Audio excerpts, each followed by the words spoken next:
네, 여러분 안녕하십니까. 12월 11일 월요일 아침 매일 성경 묵상 함께 나누겠습니다. 오늘은 욥기 34장으로 넘어가서 1절부터 30절까지 말씀인데요. 제가 앞부분을 읽어드립니다.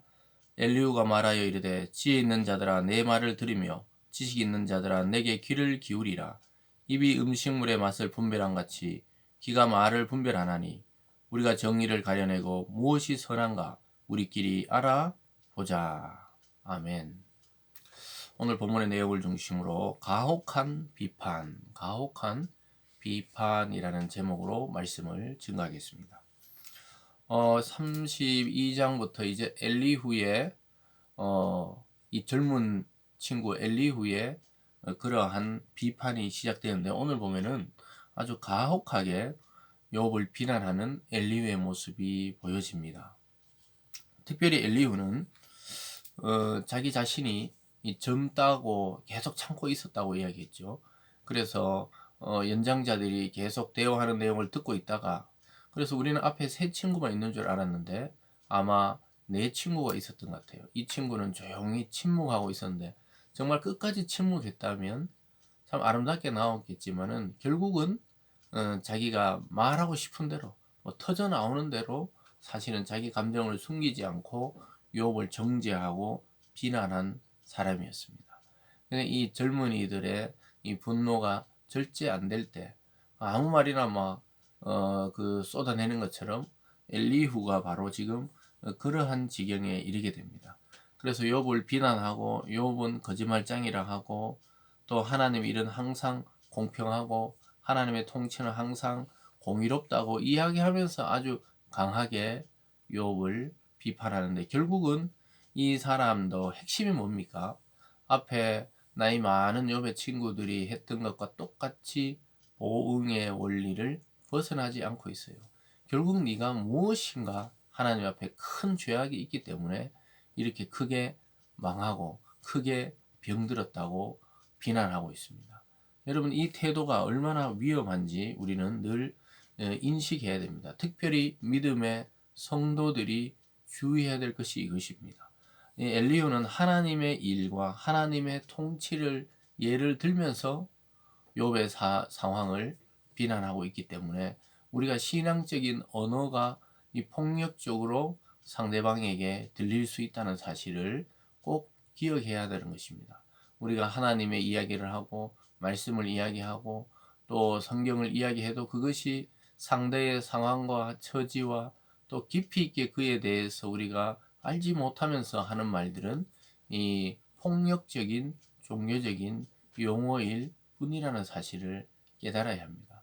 왜냐하면 하나님은 그러한 공식적인 또는 무슨 수학 공식처럼 그런 원리 속에서만 작동하시는 분이 아니라 그 모든 원리를 뛰어넘는 하나님의 사랑과 은혜를 경험하지 못하고 있기 때문에 아직까지 이들은 미성숙한 신앙인인데요. 나중에 하나님께서 이들의 잘못에 대해서 정확하게 이야기를 해 주시죠. 그래서 엘리후는 상당히 긴 이 본문들을 차지하고 있지만 아무도 대꾸를 잘 하지 않아요. 욥도 그렇고 친구들도 이 말에 거의 대꾸를 하지 않습니다. 나중에 하나님도 엘리후의 말에 대한 평가를 거의 하지 않는 것을 보게 됩니다. 그만큼 자기 감정에 치우쳐서 아주 신랄하게 상대를 가혹하게 비판하고 있기 때문에 어떻게 보면 전혀 욥에게는 도움이 되지 않는 그러한 말들입니다. 아까 읽어드린 대로 그 엘리후는 사람들에게 들어보라는 거예요. 2절에 지혜 있는 자들아 내 말을 들으며 지식 있는 자들아 내게 귀를 기울이라. 입이 음식물의 맛을 분별한 같이 귀가 말을 분별하나니. 그래서 정의를 가려내보자. 내가 말해보겠다. 너희들 들어보라는 거예요. 그리고 그 말이 얼마나 합당한지 가려보자는 거예요. 5절에 보면 욥이 말하기를 내가 의로우나 하나님이 내 의를 부인하셨고 내가 정당하여도 거짓말쟁이라 하였고 나는 허물이 없으나 화살로 상처를 입었노라 하니.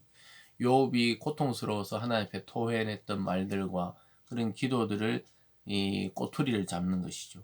그래서 하나님이 욥의 의를 부정했다고 이야기하고 자기가 정당한데 하나님이 거짓말쟁이라고 욥에게 이야기했다 그러고 자기는 허물이 없다고 이야기하고 있다. 이것이 지금 합당한 말이냐 하나님 앞에, 이 말이죠. 그러면서 거짓말쟁이와 같다고 이야기합니다. 8절에 악한 일들을 하는 자들의 한패가 되어 악인과 함께 다니며 이르기를 사람이 하나님을 기뻐하나 무익하다 하는구나. 욥이 뭐 그렇게 거짓말하고 있다고 이야기하고 있습니다. 그래서 이 엘리후가 듣기에 이건 자기 시각이죠. 욥이 지금 어떠한 심정과 생각으로 하나님 앞에 이야기하는지 전혀 파악하지 못한 미성숙한 그러한 친구라고 보게 되죠. 그래서 막 그렇게 비난합니다. 그래서 네가 그렇게 의로우냐? 하나님은 너에 비해서 더 공의롭다. 이렇게 말하면서 반드시 악은 악대로, 선은 선대로 그렇게 보응하시고 갚으신다고 이야기하고 있어요. 10절에 보면 그러므로 너희 총명한 자들아 내 말을 들으라. 하나님은 악을 행하지 아니하시며 전능자는 결코 불의를 행하지 아니하시고 사람의 행위를 따라 갚으사 각각 그 행위대로 받게 하시나니. 참 맞는 말입니다. 각각 그 행위대로. 그래서 하나님은 심판대에 섰을 때 때로는 이 세상의 육체의 삶을 사는 동안에는 악인도 평안한 것처럼 보일 수 있어요. 전혀 어떤 사고나 또는 어떠한 그 악한 일을 행하다가 잡혀가거나 이런 일 없이 평안히 어떻게 피해 가다가 평안히 죽는 것처럼 보일 때도 있다는데 그것을 잘 모르는 거예요. 하나님이 그 행위대로 갚으신다. 각각 행위대로 악한 자는 악한 대로, 선한 자는 선한 대로. 앞에서 많이 들어보셨죠? 세 친구의 이야기와 똑같은 원리 속에서 욥을 지금 바라보고 있는 것이죠. 그래서 하나님은 반드시 그렇게 하신다는 거예요. 근데 여러분 실제 그렇습니까? 살아가다가 보면은 우리가 뭐 일반적인 정치나 또 사회나 여러분이 속한 그 조직 속에서 우리가 볼 때 불합리하고 또 어떻게 보면은 악한 행동처럼 보이는 그런 행동까지 하는 자들도 어떻게 법망을 잘 피해가서 부귀 영화를 누리다가 평안히 무덤 속으로 들어가는 일들을 종종 보게 되죠. 그래서 이 우리 보기에는 막 하나님이 뭐 금방 하늘에서 불을 내려서 뭐 심판을 해야 될 정도로 악한 자들인데도 그냥 평안히 살고 있는 것처럼 보일 때가 있습니다. 그러나 우리가 이 로마서에서 보면 하나님이 각각 그 행한 대로 갚아주시고 심판하신다. 그런 구절이 또 나오죠. 그것은 하나님의 최종 심판이라고 말할 수가 있겠습니다. 물론 살아가면서 이 땅에서도 하나님의 징계를 받기도 하지만 대부분은 이러한 우리가 원하는 그 감정대로 그런 보응의 원리가 작동하는 것은 아닐 때도 있다는 것이죠. 특별히 욥은 하나님의 지금 고난의 훈련소 안에 하나님이 사탄의 그 제안을 받아들이면서 시작된 고난이었다는 사실을 우리는 전체적으로 볼 필요가 있죠. 그래서 욥 자신도 잘 모르고 친구들도 잘 몰라요. 그러니까 저나 또는 여러분들이 당하시는 그러한 믿음 안에서의 고난이나 고통도 그러하다는 겁니다. 우리는 그래서 잘 해석해야 됩니다. 자기가 당하는 것도 또 타인이 그러한 일을 겪는 것도 이 욥기 전체적인 이 신학 속에서 바라봐야 하는 것이죠. 그래서 그는 지금 이러한 상황 속에서 욥이 얼마나 악한지 지금 오히려 그렇게 이야기하고 있는 것입니다. 그러면서 15절에 모든 육체가 다 함께 죽으며 사람은 흙으로 돌아가리라. 그래서 하나님 앞에 이렇게 흙으로 돌아갈 존재가 왜 그렇게 의롭다고 하고 하나님 앞에 뭐 대드는 것처럼 보이겠죠. 그래서 욥을 비난하는 것입니다. 쭉 넘어오다가 22절에 보면요. 행악자는 숨을 만한 흑암이나 사망의 그늘이 없느니라. 하나님은 사람을 심판하시기에 오래 생각할 것이 없으시니 세력 있는 자를 조사할 것 없이 꺾으시고 다른 사람을 세워 그를 대신하게 하느니라.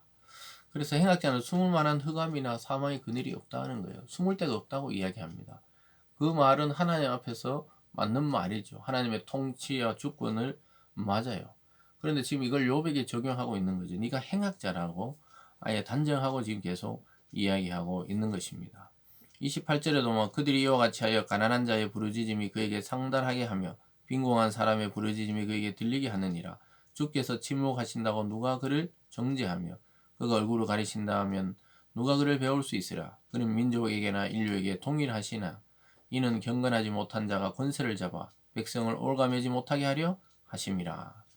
그러니까 하나님이 어떤 권력이나 세력들을 한꺼번에 또 하루아침에 치시기도 한다는 것이죠. 그런 경우들도 있기는 있습니다. 근데 오늘 욥에게 지금 적용하고 있는 것이죠.